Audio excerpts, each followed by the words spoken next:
La Bible en un an. 1 Samuel chapitre 1 à 1 Samuel chapitre 2 verset 21.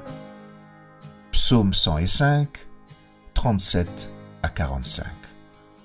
Proverbe 14, 28 à 29. Lecture du 7 mai.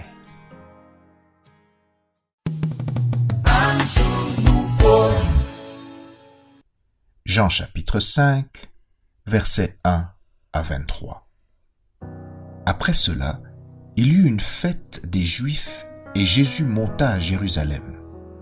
Or, à Jérusalem, près de la porte des brebis, il y a une piscine qui s'appelle en hébreu Bethesda et qui a 5 portiques.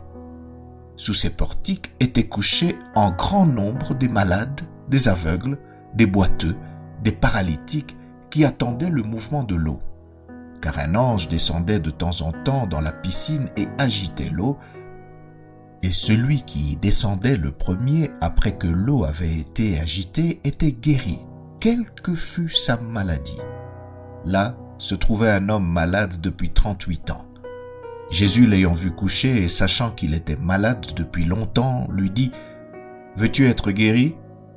Le malade lui répondit « Seigneur, je n'ai personne pour me jeter dans la piscine quand l'eau est agitée, et pendant que j'y vais, un autre descend avant moi. » « Lève-toi, lui dit Jésus, prends ton lit et marche. » Aussitôt cet homme fut guéri.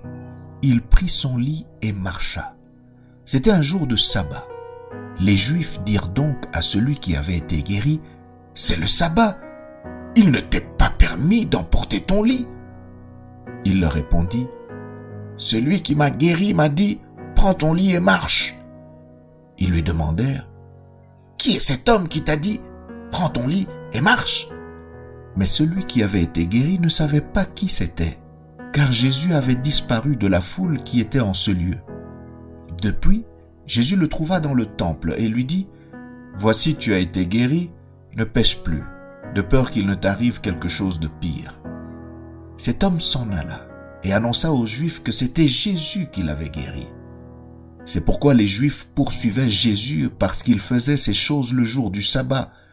Mais Jésus leur répondit, « Mon Père agit jusqu'à présent, moi aussi j'agis. » À cause de cela, les Juifs cherchaient encore plus à le faire mourir, non seulement parce qu'il violait le sabbat, mais parce qu'il appelait Dieu son propre Père, se faisant lui-même égal à Dieu. Jésus reprit donc la parole et leur dit, « en vérité, je vous le dis, le Fils ne peut rien faire de lui-même.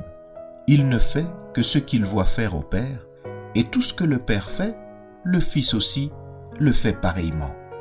Car le Père aime le Fils et lui montre tout ce qu'il fait, et il lui montrera des œuvres plus grandes que celles-ci, afin que vous soyez dans l'étonnement. Car comme le Père ressuscite les morts et donne la vie, ainsi le Fils donne la vie à qui il veut.